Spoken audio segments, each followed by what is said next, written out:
Hi everyone, and welcome to Cosmia Festival Book Club, the February 2021 edition.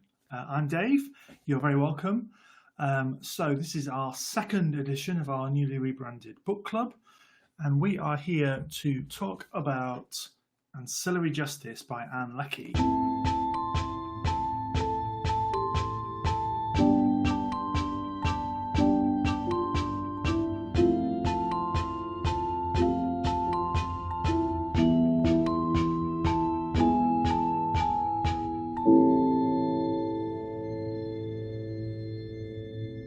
So welcome to this meeting. We've got a great book to talk about this time. This is a reread for me rather than a new book, but I think that's it's nice to mix those up. And it was a really lovely experience rereading this book, something that I've enjoyed in the past, and then I wanted to kind of revisit and talk to you all about. So as always, the format is going to be, I've got some stuff that I want to talk about. I've got some thoughts I had when I was reading the book. But the chat is open for you to give me your comments, your feedback, and to drop those into the chat. I'll read out ones that are pertinent to the conversation, but I won't give your name away necessarily. I might put them on the screen if they're particularly useful for our discussion. And hopefully we'll have a nice back and forth about this really interesting book before we get to the end of our hour. So you're very welcome for this next hour. I will just point out, you might see in this side of the screen a link to our Ko-Fi. This is just a chance if you want to support the channel or support Cosmia Festival in general. It just helps us kind of pay the bills. You can do a small donation there if you think this is good content and you want more of it in the future. The last thing I want to point out, normally Cosmia Book Club is powered by coffee. Last month's book was very coffee focused, but we're on tea this month, and if you've read the book, you will understand why. On that note, the normal spoiler warnings apply. I'm going to be talking about this book. I'm going to be talking about what happens in this book. So if you've not read it yet and you want to read it, then this is the time to tune out. Go away, read the book, and then catch up on this afterwards on the stream. You can still leave comments, still get into the conversation, discussions afterwards. You'd be really, really welcome. Okay. So what are we talking about? We're talking about this book by author Leckie. It was published in 2013 and it won basically all the awards. So I've got the kind of paperback edition, which proudly and very rightly proclaims that it won the Hugo, the Nebula and the Arthur C. Clarke, which is not quite a clean sweep of everything, but that's a pretty good recommendation, I think, of how good a book is. And it kind of came a little bit from nowhere, an author that wasn't necessarily on anybody's radar, but really did well. So let me tell you a little bit about the author. One thing that I would highly recommend, there's some really interesting interviews with her, not only in the back of this book, but online, talking about the writing of this book and some of the ideas and the principles. And something that's really cool is that she is really happy with the idea of people bringing their own meanings to this story. She's not just interested in her interpretation, even though she's often quite clear about what she was trying to do. She's also happy for people to go into their own direction, which is perfect for the Cosmia Book Club and what we do here. So it's excellent. So Leckie is an American author. And this is this is the book that was kind of a bit of a breakthrough, really. She had a lot of short stories published, like a lot of authors starting out in short stories. And she was basically a stay-at-home mum. She fancied doing the National Novel Writing Month and kind of drafted this out. And then she ended up going to the Clarion West Writers' Workshop, studying under Octavia Butler. And then she spent about 6 years then writing up this as a story. And then it was kind of published within a year or so. So she as soon as it was written, she was kind of away, and it forms the first part of a trilogy. Now, I want to point out I've only read this book. I've got too many other books in my life. I haven't got around to reading the second and third books, but I think that's perfect for this conversation because I don't want to prejudice things that we find out later, particularly if you've not read this book before or you've only read this one like I have. The first trilogy, and she kind of talks about the fact that the story as she kind of drafted it, the story she wanted to tell, just felt like it should be 3, not like maybe 6 or 9 that was shrunk down to 3 and then other bits tacked on each end. But it was always, she just felt it was a trilogy, and she liked that kind of staple of science fiction and fantasy writing in 3s, which is something that I also love. Although if it happens to be 9 or 12, I'm often quite happy with that as well. So the sequel came out in October 2014, and then which is called Ancillary Sword, and then Ancillary Mercy, which is the concluding part, 2015. And there's a couple of short stories also in this universe as well. And more recently, she's published some fantasy, The Raven Tower, which I think was 2019. Because she was a little bit older as a writer, she had a life before she got into writing. So she's been a waitress and a receptionist, a rod man on a surveying crew. I think that's the person that holds the pole, and a recording engineer. And she's from St. Louis, Missouri. So that's Leckie. Yeah, quite an interesting story there. And I wonder whether there's things we unpick about whether that comes out in the story or not. So what is the story? If you've not read it for a while, this is your short little primer about what goes on. So it's a kind of slightly kind of punky, I suppose, kind of not very hard, kind of space opera-y science fiction novel in the tradition of 80s and 90s British science fiction. When we get to the end of my thoughts, I might talk a little bit about the kinds of authors it reminded me of and the kind of space I think this novel exists in. It's a first-person narrative that's told by one character. We'll again come on to how accurate that is as a description of what's going on. And it tells a couple of kind of time frames throughout the story, about a kind of, or 3 time frames about one story over that time from this person's perspective. And it's about kind of futuristic humanity. I always love those kind of stories, seeing where humanity might go. This is a humanity that is incredibly divorced, kind of explicitly divorced from Earth and from our origins. So it's a long time in the future, but when in the future is left completely unsaid. But it's thousands and thousands and thousands of years. So a really interesting kind of world that's been built here. She talks quite a bit about enjoying the feeling that the world spreads beyond the pages, which I really like. So it feels like a kind of a lived-in kind of space. So the pitch is a bit difficult to describe, I think. I might just read the back. On a remote icy planet, the soldier known as Breck is drawing closer to completing her quest. Breck is both more than she seems and less than she was. Years ago, she was the Justice of Tauren, a colossal starship and an artificial intelligence controlling thousands of soldiers in the service of the Ratch, the empire that conquered the galaxy. An act of treachery has ripped it all away, leaving her with only one fragile human body, but that might just be enough to take revenge against those who destroyed her. So it's revenge, it's kind of AI, it's, far future, and quite interesting. So what is the plot? What are we talking about here in the story? Again, very brief primer if you've not read it in a while. So the plot follows this character who is both Breck and the Justice of Tauren, this kind of spaceship AI that has previously had all of these kind of human vassals for its intelligence and has been split apart, and we follow one of those vassals mostly as they take revenge for the person who's caused the sundering. And this is taking place over this kind of revenge quest has taken place over about 20 years or so, kind of the plotting and the planning and the kind of realizing of it.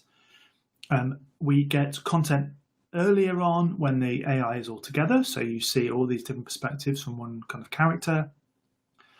But essentially, it's this revenge story is the driver of the plot. How Breck is going to enact revenge and following through on that story. It's also an odd couple story. We'll talk a bit about the characters later on, but Breck ends up acquiring a, at the beginning at least, pretty useless companion. And it's also a story of how they kind of help each other heal and how they build a relationship that helps drive some of the plot along. And I think it's also a story about empire. It's a story about empires, how they're structured, how they run, and the limitations and the moral complexities of being an expansionist society when where you're expanding to is not empty. Which, again, we'll talk about, I think, in the kind of themes and the things that I want to get into. So what about themes? Well, the first thing that I thought I would mention is the title of the book, because I think when I read it, and also probably when I read it the first time, I wasn't thinking about it too deeply. So Breck is, one of these vassals is an ancillary. And it's an ancillary of the Justice of Tauren. So Ancillary Justice is a bit like 7 of 9. It's the name of the character. But more importantly, I think, the sense of justice is one of the core principles of the society in which we are existing. And I think justice is a theme throughout this novel. What is justice? Who gets to decide? And is, personal justice different and more important than a kind of wider sense of justice? And what do you do if there are no mechanisms for justice in the society in which you live? And that is essentially what we're dealing with here. So I suppose this is the setting bit I didn't get into. The world in which we're existing here is one that is ruled by one person who has kind of taken over the Raj society, or Raj society, and kind of rules with an iron fist, and rules by having lots of different versions of them that are all connected, human versions. And we kind of see an opposition between Breck and Justice of Tauren's sense of justice and our ruler's sense of justice, and how those two things collide. So I think there's something really interesting there about justice and its relationship with society. On the similar kind of theme, I think this book is really interested in concepts of inequality and in society, and power balances and relationships. And it's really concerning itself all the way through with who has control, who has power, who has influence, and how that works in society. And in the time of which we see the events happen, the fragmentation of a previously quite hierarchical, feudal way of running a society to something that's a little bit more meritocratic and a bit more fair, and the friction and the tensions when inequality starts to be broken down. I'm not sure whether Leckie was considering this concept as something that was a key part of what she wanted to talk about in the story, but it's certainly something that came across to me that it was an important element of what was going on. You might be wondering what I'm doing. I'm just double checking that everything's working, and it looks pretty good.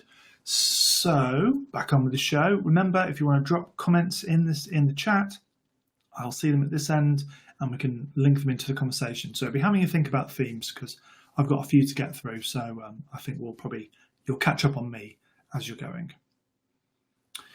Another thing, a kind of theme that really came through for me was about empire, as I mentioned.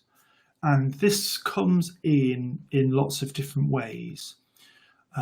One of which I think is about singing. So we're going to talk a bit about singing later on. But the sense of songs as embodying fragments of conquered people, a folk memory that kind of exists on the margins. And I think this is something that we can see in our own society. We can see remnants of cultures that have been oppressed by others, have been invaded by others. So I think this is a little window into that there's two things going on here.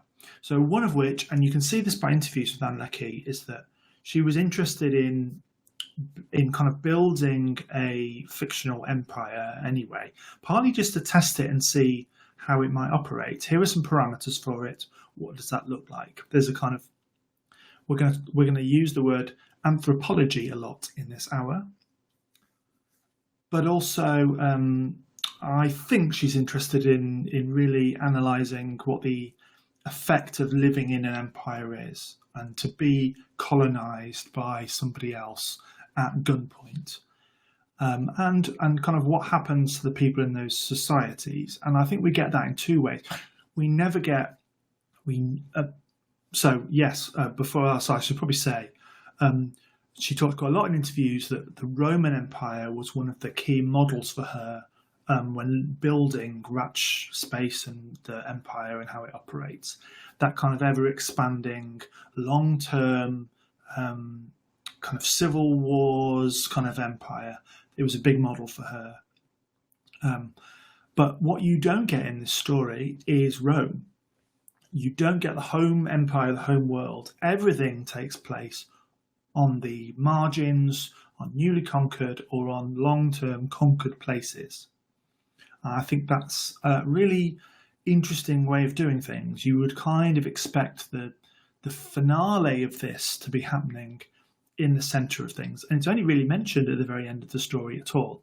Now, I would perhaps assume that the third book will end in that Dyson sphere where it all began, but I wouldn't want to presume that because I'm not sure this story takes all of those easy options. So we get a big chunk of story which is a occupation. It is the process of colonization happening in real time and being done in a way that's more sensitive than in previous examples, and how that is a controversial thing. Obviously, you can never colonize nicely. It's never a thing you really want to do that you can do in that way, or that's morally right to do. But I think it's just exploring how empires are built and how they're maintained, and I found that really interesting. So I think that there is a sense there of what is an empire and how does it operate. There's also a huge thing there that's kind of parallel with this equality in society, which is about the core of humanity. So how are we human beings? What are the things that we always do, no matter what the cultural constructs, no matter what the society looks like? Do we always operate in the same ways? Do we always do similar things? So we're going to talk a little bit about gender as we go on through, and we're going to talk a little bit about kind of feudal, highly hierarchical society, and whether actually this story is kind of exploring, well, if you take away some of the things that our society struggles with in terms of inequality, do other things replace it? Is there always reasons for people to oppress or to judge, hold down others? And it's just, something fills that void. I mean, that's definitely a theme that this book has a conversation with our society about. The other thing that I think it comes across as a theme is it's a difficult one to articulate. I think if I had never read any interviews with Leckie, I would have said to you, so I think a theme is, what does it mean to be human? Because we've got a central character who is a human body and an artificial mind, and is existing in a human world on their own. So I think that would have been a really nice discussion about how this fits in with a long process of writing of stories through time, where it explores this idea, a conversation about Pinocchio and about iRobot. But Leckie says this isn't what's going on. This isn't a Pinocchio story. So there's something here thematically which I want to have a conversation with. I'm not sure I've got to the bottom of. What is this doing? There's an interesting passage where the book discusses the fact that artificial intelligences have feelings because ships Ships' brains can only operate if they've got feelings and choice. They have to be managed, and they have to be kind of programmed in or set up in a way that means they're likely to be loyal, but they still have to have feelings and agency, and that is a designed-in process. We're not living in a world here where artificial intelligences have broken the bonds of their programming and gained sentience. Breck is designed to be the way that they are, mostly. Although there are hints that something has gone on here which is different to any other ship AI.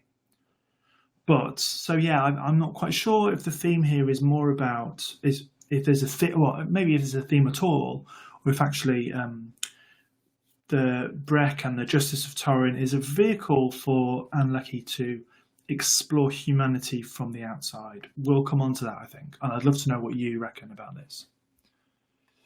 So that's kind of themey things. I haven't got much for so I normally do a things I noticed section, and there isn't much in here actually. I think a lot of it is in stuff I want to talk about, which we'll kind of come on to. What I did want to just note is that I think the beginning of this book is really cool.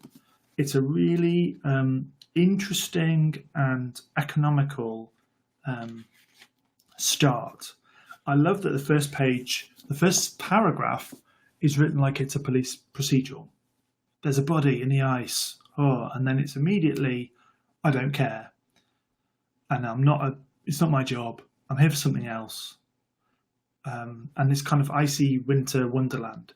You also get introductions to what society we're in and the kind of world that we're living in, and some of the moral choices that are going to be happening throughout the book, all going on in this first couple of pages. And I just found it a really interesting start point.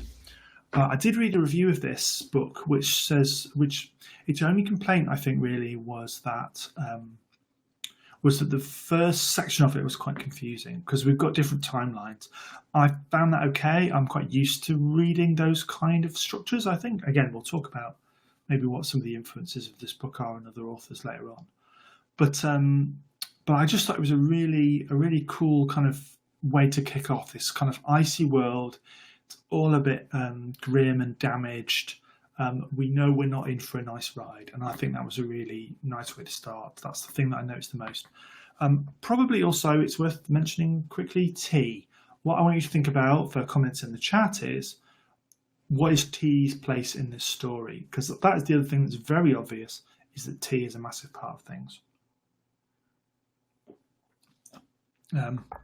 Theories about the British Empire and tea's place in that are very welcome, of course. Okay, so characters. I don't think I can pronounce any of these names. I think that's fine. I think you'll forgive me for this and probably have your own ideas of how they're pronounced. So I always love talking about the characters. What I haven't done this time actually is do too much research into what their names mean. This is something that I normally love to do, but I read one of the interviews I read with Leckie.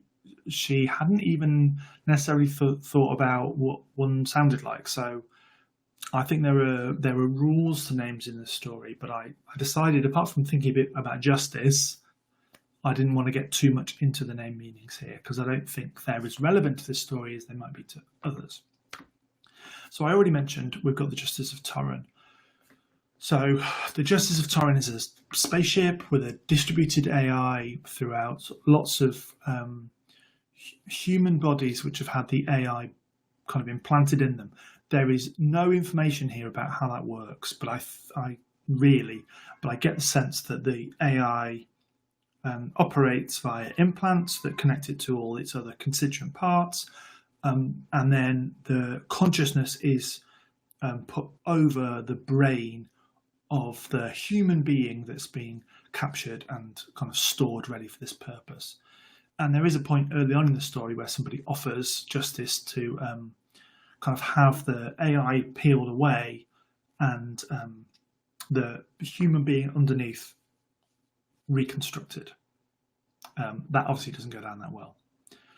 So it's a really interesting character for me. I was trying to recall as I was reading if I'd read other stories where where this kind of perspective was the key one. I've read a lot of novels, a lot of short stories where artificial intelligence is the narrator, is the key story. But I don't think you get many instances where that AI is distributed in the way that this one is. And actually that there's personality in all of the nodes in this. Not all parts of justice are created even. And I don't know whether this is... whether we'll find out maybe in the later novels, whether this is a rarity or whether this is by design. But One-esque, which is the kind of cohort of which Breck is a number of, has a personality. One-esque is its own entity and it stands aside from all of its other elements of justice. So there's something there to unpick, I think. In terms of Breck as a character, we will talk about autism in a bit, but what the character is like is quite interesting for me as well. And this, I think, Breck represents something really interesting. If you read about how Leckie writes, she says that she stalks the corridors of university libraries, picking up shiny anthropology books. I would describe Breck as an anthropologist. I would describe our narrator as an anthropologist. Somebody outside of the society of which they're in, confused quite often by the society of which they're in, but fascinated by the society they're in, and they're kind of observing. This could be a kind of work of anthropology in some cases, observing the customs and traditions and the variances between human beings in various parts of the society in which the story takes place. I think that's really cool. I think when we talk about influences, we'll talk about the culture and we'll talk about how some of those characters operate as kind of anthropologists at the fringes of human society. But it was a really nice way, I think, of exploring the universe that she's built, because we're kind of getting a middle person to it. We've also got Saivardan. Saivardan. Yeah, this is one that I just couldn't pronounce. I gave up thinking about what it might be. So this is a very damaged person that Justice kind of collects at the beginning of the story. That's the body in the ice. Someone that she knew 1,000 years ago that's kind of come out of a kind of a pod into a world that is 1,000 years on, or into a universe that's 1,000 years on and doesn't really know what they're doing. So I think, again, operates as a bit of an anthropologist, knows the society and doesn't know the society all at the same time, knows some of the conventions but doesn't know all the rules. So I think they actually complement each other quite nicely, partly because they are very different personalities, so they can kind of counterbalance each other and drive each other on and help the story push along where one or the other of them has a kind of crisis or something they want to do. Not necessarily, for me, the most exciting of characters. He reminded me a bit of perhaps I'm sure there's a character in The Expanse that they reminded me of, which kind of more of a vessel for the story rather than a really kind of person themselves. They're a recovering addict, so I wonder in the second story whether they kind of start to properly come into their own. A lot of personality, but not much of a person for me yet as a character. The big bad, I don't know if bad's the right word, of the story is Ananda Mianai. So Anne Leckie says she didn't realise that the surname sounded like me and I until somebody pointed it out. So it just shows you, doesn't it, that writers don't always pick up on everything that they create themselves. So this is the ruler of the kind of galaxy-wide civilization of which we find ourselves in. And another really interesting character, I think, and an interesting counterpoint. So this is massively spoilery. I think we've got Justice of Tauren on one side, who is a node in a system that's been left in isolation and then has had to kind of develop on their own and develop into a personality on their own. On the other side, we've got a person who has replicated and networked themselves and has split away from themselves. And this is where that kind of civil war takes place. So you might want to suggest that this character represents not necessarily a person, but a kind of body politic. If you think about the Roman Empire, is Anander representative of the kind of governing class of Rome, rather than Caesar or Brutus or anybody like that, or Nero? Is this a kind of representative thing? And when we get into that to talk about, there's lots there we can talk about in terms of personalities. The other characters I wanted to mention, because they're obviously very important to the story, we've got Orn and Skiat, and we've got Stringen. So Stringen is the doctor near the beginning. I think I still need to unpick a bit in my mind what the doctor represents. I think possibly what the doctor represents is the rational bit of our brains saying, well, this is all a bit mad, isn't it? But I think also represents the bit of this society that yearns for a non-colonizing approach to things, and a kind of memorializing for cultures that have been lost and have been kind of kicked underfoot by invasion, possibly. But also about choices, I think, in the early part of the novel, and perhaps an alternative for justice. But in the end, it was kind of, that's the decision point. That's like, yeah, we're definitely going through with this quest. It's definitely happening. So Orn and Skiat are the two lieutenants on the planet which is got where Oars is, which is where a good chunk of the flashback story is set. I found these characters really interesting because they kind of represent, in some ways, those kind of feuding Roman senators, maybe. I'd like to know what you think about that. But also perhaps about that kind of a growing conscience for people who exist within an empire and don't necessarily agree with the society in which they exist.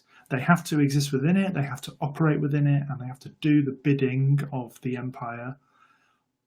But they try and subvert it in ways they can because they can see from outside. So they're perhaps, if we think about these characters with the kind of empire in the middle, and then quite a lot of the people that we follow are kind of half in, half out in terms of their intellectual engagement with empire. In fact, our big bad, our empire ruler, is split down the middle.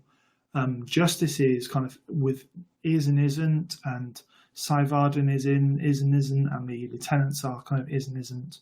They're all people that are starting to stretch this long project, this kind of accepted way of doing things, and saying, well, actually, is this right? Do we need to do something else? The only other thing that occurred to me that I wanted to bring up in the character section is there was a little quote to pull out from quite early in the story, I think. I'm equipment, not a person. I just wanted to, I suppose, bring that in to reinforce that Leckie isn't trying to make Justice of Tauren and Breck into a person. It's kind of sentient equipment. I think that's a very hard thing to keep in your mind as you're reading the story, and perhaps is a comment on how we like to anthropomorphize things, and the danger of that when the things are saying, I'm not a person, I'm a thing, and it doesn't make me less valid or my interests less useful. And maybe Justice is on a quest to actually internalize that, and it's at the end of the story that they start to accept that they've got even though they're not a human being, they've got a human body, but they're not a human being, they've got a place within the society. So I think that's quite an interesting thing to consider. So what I've got left here is things that I wanted to talk about, I suppose, things that just occurred to me or were interesting. We've got about 25 minutes, maybe 20 minutes, and then a couple of minutes to type at the end, something like that. So now is a good time if you want to drop things in the chat, if you want to contribute, things that you might want to talk about that you want to bring into the conversation. So let's start by talking about the narrator. I'm always interested in choices of narrators, and Leckie has kind of talked a bit about the. She found it really interesting and inspiring, the idea that she could have a narrator who had lots of different perspectives. But I wonder whether the long gestation of the novel was partly because she had a life going on, but also because she was just trying to figure out what that really meant and the way to explore that to its fullest, particularly in the early stages, in the flashback stages on Oars, where you get all these different perspectives of the same thing happening. And it is a bit of a cheat, I think. It's a bit of a cheat, not a cheat, because the narrator can tell a first-person narrative, but cover lots of different things happening at once. And you kind of get this sense of there's this and this and this and this and this, which is quite cool, I think. But the thing that really I wanted to talk about was that this is one of those first-person narrations where the narrator is talking to us about everything they're thinking and they're feeling, and they're being seemingly quite open about that, I think. But they're also withholding information as we go along to help with the plot. It's a plot device approach, or it's a storytelling approach. But I found that quite interesting, that the narrator isn't giving us all the details when we want them. It's giving us all the details at the right place in the story, and I think that works really well for me in this. I never felt annoyed by that, I don't think. Maybe there's one or 2 points where you're like, well, just tell us, because the action kind of cuts away to something else, or the story cuts away to something else. But I suppose that's the quest is always quite clear, and we kind of know where this is going reasonably early on in terms of what we think the end game might be, or what the character wants to do. Staying with Breck and Justice of Tauren, and kind of going back, I think, to Ananda as well. Ananda. Let's go with Ananda. I really enjoyed the interrogation of the differences between, or maybe the raising of is a better term. What's a multi-personality? What's a split personality? Are either of those the right terms for the two characters in this who have multiple instances of themselves? So Justice of Tauren is in some ways one personality. It's one AI. But that's not quite true, because One-esque sings. We'll talk a bit about singing maybe in a moment. One-esque sings. It's noticeable to everybody who interacts with One-esque, this kind of cohort from Justice of Tauren, that One-esque sings. It's different. It's noticeably different. It has a personality. I don't know if we quite get to where that comes from and where that's happened. It might be that this is Ananda's meddling in the programming of the computer, of editing One-esque, has forced a bit of a divide between it and the rest of Justice. And I think even if it wasn't intended, the narration is written from the perspective of a slightly separate. I never felt like the bits where One-esque was describing its own activities were more palpable than when it's describing its activities when it was one var or two-esque. They were almost like it was happening as a dream, or as somebody, a kind of an echo of somebody else's activity. So it's a really nuanced thing for me. What Breck is, what One-esque is, in amongst a kind of distributed AI, or lots of kind of nodes of an AI that have a central control point, perhaps. I think there's lots to unpack there, which I found really interesting. I don't necessarily think there was all the answers. And then for me, that contrast is there with Ananda, who is a really interesting case. Are we looking at a split personality? What is a personality when you've cloned and networked yourself and there's lots of you? You must all be operating individually and making your own choices, a bit like 1ESC is doing, and all of the ancillaries are doing. Are they the same? Are they different? I'd love to know what you think, because I'm not sure if I've got all the answers. The next thing that I wanted to bring up are the two really notable things here about the character and the story, which I think have heavily featured in reviews and interviews about this story. The first one is autism. Ann Leckie is on record as saying that she didn't write Breck to be an autistic or a neurodiverse character.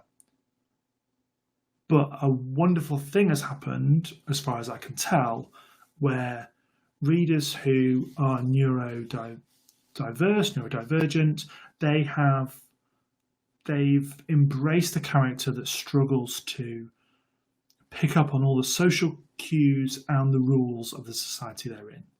So Breck struggles to identify gender because, as we'll talk about, the culture that they've been created in doesn't really recognise gender.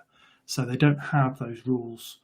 They don't express themselves unless they think about it, and then they copy what they've seen from other people, and they try and guess if their reaction is right. So lots of things here which are challenges for people who are autistic, sometimes challenges for people that are autistic. So I really love that Ann Leckie's very happy with that, and I think happy that she's provided something for people, but interesting that that wasn't in her mind when she was writing the story. I'd love to know what you think about that, and how useful that is to think about. Gender is the other side of things. So gender, as I mentioned, is not a feature of the society of which the Raj society. There's other things that they use to differentiate people and their place in society. It's more about social status and family. But gender is there all the time. I think some of this is because the anthropologistness of Ann Leckie kind of is exploring what happens when you do that. It's a kind of sandbox thing, I think. But it also does lead us to really reflect on, well, what is the place of gender in the future? And I think this book feels a lot more current now than it did when it was published in 2013, where now we might want to look forward more obviously to a society where gender is a person's personal choice and society doesn't care or doesn't make a bit of a difference about it.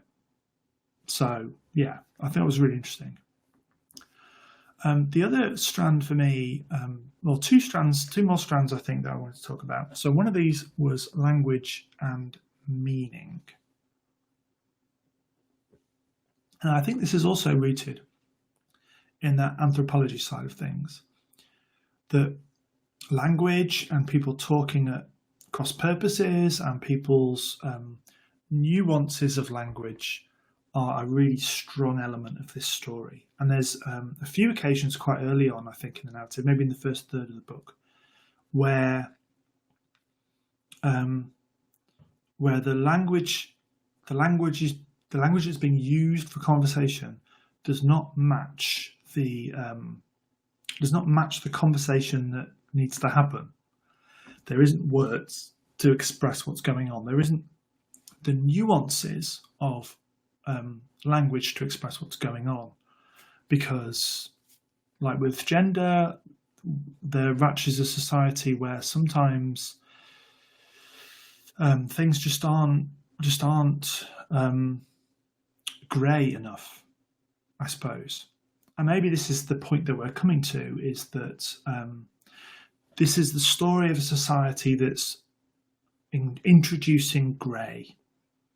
It's a society that's had black and white. It's had do what your ruler tells you to do or it's bad. And increasingly there's a splintering, which is grey. The grey is there in the leader and having two different perspectives, and the society's kind of been existing with them in a Cold War, and that's resulted in grey. It's there in all of those other characters on the fringes and how they're starting to interact with the society they're in. It's grey. And you get a sense that the language of this empire is going to have to evolve. It's going to have to introduce new words because it needs more grey in the language because there is grey in the society. And perhaps there's something about how language is generated by the society and how it operates, and it fulfills a need. Something I think we can see with the internet culture and how that pushes language. And we have to create ways of expressing new things all the time. So I could see this galaxy-spanning civilization having to invent new nuances as part of the action in the book. So I thought it was really cool and probably worth, a PhD about how that all fits together. And then the last kind of big thing that I wanted to discuss was fate. I thought this was, again, really interesting. I think there was an element here that came from her research into the Roman Empire and Roman society, although also not, was the influence, two things. There's the influence of fate on how people think about themselves, but also whether fate is a part of this universe. So the first part is that people in this story believe in fate. They don't kind of believe in chance encounters necessarily. They don't believe that things just happen for no reason. And they also trust to the kind of casting of stones to help them determine what they do. So fate is kind of wedded into the society we're in. But that interesting question for me then is, well, is there fate in this story? Or is it random chance? And we're confronted from that right at the beginning, page 1 and 2. Breck encounters someone she already knows, and the person that ends up being perfect for her fulfilling her quest. Just the very person she needs. She probably can't complete her quest without this person. So do we think that Leckie has introduced fate into this story? Are things fated to be? That's right at the beginning, and then right at the end, when we're on that provincial backwater that could be anywhere, people turn up in the story who are just the people that we've already met. Now, I think if this was a different writer, maybe, or if fate wasn't an important component, I think we'd have ended up on that provincial world because those characters were there. It would be written so it wasn't a surprise. I think Breck would have sought out that they were there, and that it would have had a kind of different, maybe not a different ending, but a different interpretation of the ending. But I think this is a deliberate bringing of fate in that the child who's grown up and the lieutenant, they are there in the right place at the right time, and that the fates have brought all of these characters and all of Justice's formative experiences on Oars and what happens with the Justice just afterwards. That all those strands, fate has brought them together to this place, and it kind of had to happen. That is what I think the novel is doing. And I'd love to know what you think about whether that is deliberate, or if it's something that, I'm reading into it. I think this is on purpose. I think this is a universe of fate, and I'm really interested to see what happens in the other two stories, whether this continues and whether everything's kind of fated to be, or it's introduced that it's a random universe and sometimes the chips fall in the right place. And maybe this has happened to lots of other people and it's just not worked out because of chance, and this is the 1 in a billion in all those thousands of years. This is the 1 in a billion occurrence where it's happened. And it occurs to me now that actually there's an external driver to events here, which is perhaps an influence on this kind of wider arc of fate and story, and that is the aliens. They are the true enigmas here, and they're the true things that are driving this story. Both the great name, the who are involved in this incident where there's a rebellion and there's splitting of the personality of Ananda, but also the Preska, who are these kind of like threat who the existential threat, which I'm sure we'll get more of in the later stories. So these are agents of change in society. These are external things. These are the Goths. These are the or the Visigoths. These are, external changes to society, which I think is probably something we could talk about for another half an hour if we needed to. But how are they fated to arrive at this time, or does fate not exist and it just happens to be that this is the way it goes? Are people who are damaged and in need of answers or in need of a safe space, do they congregate in this provincial world because that is just the most natural place for them all to be? Although I think in a whole galaxy, that's unlikely. Let me know what you think. Let me know what you think about fate being in the story and how relevant that is for what we're talking about here, because I think it's got no easy answers. Okay, so we've got about 9 minutes left. What I thought I might finish on is talking about what this story reminded me of. One of the reasons that I loved it is because it's my kind of story. It's the first one in a trilogy, but also it's that kind of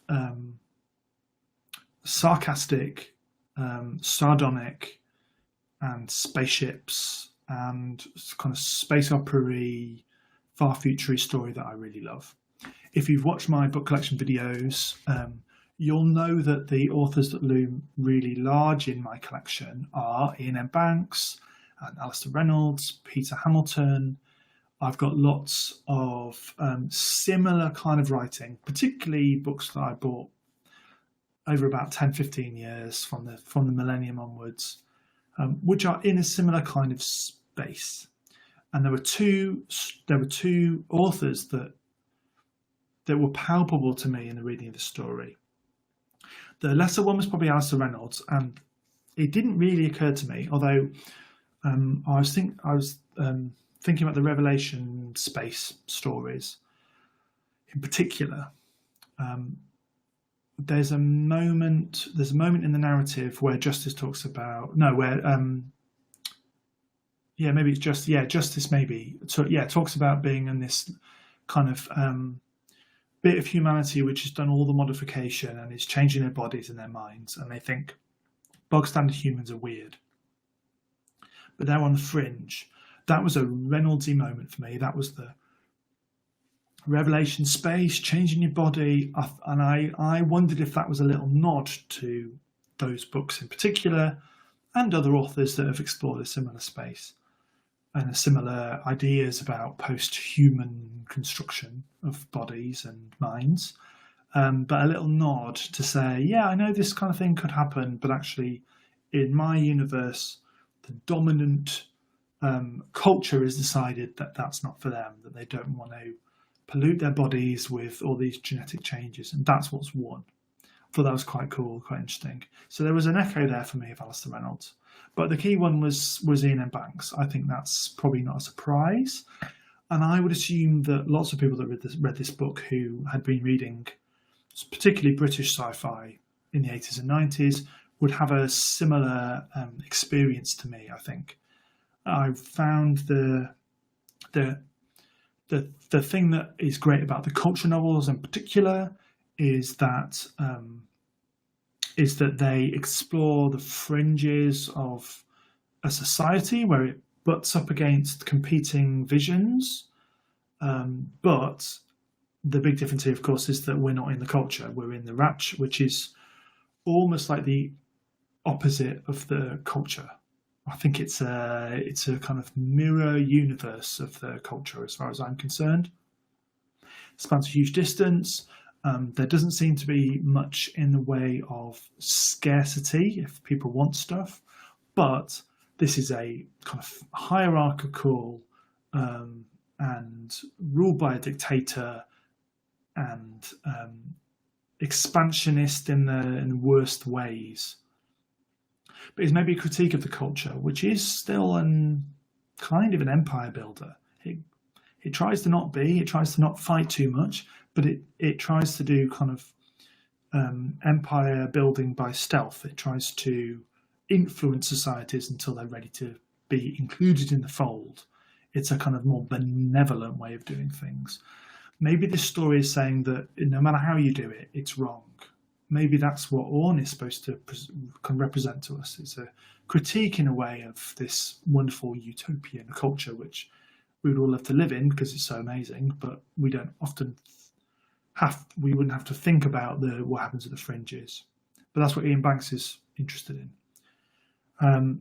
So yeah, that was the real vibe for me. And also, there's AIs with personality, and I think he was a real pusher of that idea of AIs that felt like people, ships that felt like people, even if their names in this story aren't quite as on the nose as they are in their culture with ship AIs and station AIs and all that kind of stuff. So I thought that was really cool, and I really liked that it reminded me of those stories that I love. I think the other element of that is that our central character, Breck, I think could easily be an Ian Banks main character. Reminded me of some of those protagonists from Against the Dark Background, or I'm just looking at my Banks collection there, or Use of Weapons, a similar kind of narration, I think, going on there, which I thought was really cool. So that's Ancillary Justice.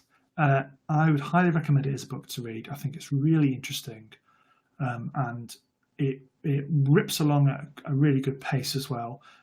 Rereading it has made me think I really need to move on now and read the other two, because I kind of want to know what happens next. I want to get into that story. I want to see what the logical endpoint is. What is fate going to bring? What's Breck going to be at the end? And how is this society going to look? I want to know more about the aliens. I want to know more about other planets and other ships, and see more of this world, because I think it should be really cool to experience what's going on in this space, and and Leckie's joy at exploring this universe that she's created, I think, is quite infectious. So yeah, I'd highly recommend you read it, because I think it's really, really cool, and I think you'll get a lot out of it as well. So yeah, that's the end of the book chat. If you're watching this back on stream, then leave comments. It'd be really great to hear what you think about this story and whether you enjoy it or not, or things that you've taken from it, and recommendations for maybe other stories that are in a similar kind of space that you think we should talk about. That'd be really cool. We'll be returning at the end of March for our next book club, and I'll be posting on social media what that's going to be in the near future. You can check out our bookshop.org link, because that gives information about all the books that we're going to be talking about over the next few months, so you can get a bit ahead of the game if you want to read anything else. And we really look forward to seeing you for the next one at the end of March. If you can't wait for more Cosmia content, there is loads more on our YouTube channel. There's all of last year's book clubs and festival events, as well as extra information and videos about my book collection, and the first video about my exploration of years in my collection which are underrepresented. And we've started with the year 2000. The next one that will be coming at some point over the next month or two will be 2001. So lots for you to enjoy in there. If you've loved this video, there's the Ko-Fi link if you want to add stuff to that. Get in touch with us on social media if you want to chat about books or films or anything else. And in the meantime, stay safe, and we'll see you soon.